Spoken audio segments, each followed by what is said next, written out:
Debilitado, mas levava em conta servir o meu país, mas eu tinha tudo contra. Baixa estatura, frágil fisicamente, peso fora da média, rejeitado por ser doente. Não me importava, eu só queria ser aceito. Defender o meu país, na guerra tenho direito. Os fortes não entendem valor do poder em pauta. Os fracos reconhecem porque poder lhes falta.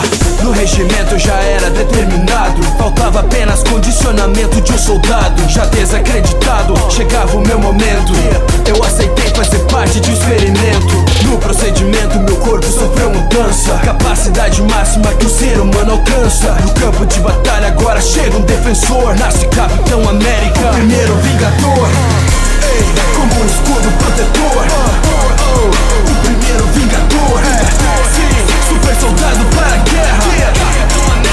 Capitão América. Ei, como um escudo protetor. O primeiro vingador. Sim, super soldado para a guerra. Capitão América. Tem um ataque que traria consequências graves. Me atirei no gelo junto com a aeronave. Devido à mutação, veja, eu não morri. Congelado durante 70 anos eu dormi. Soldado de outro tempo do time de vencedores. Trazido pela Shield, sou parte dos Vingadores.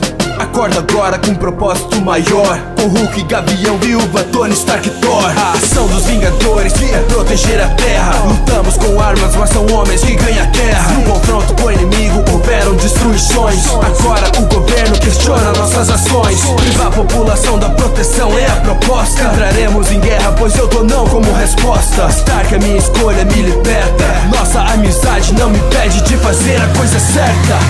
Ei, como um escudo protetor.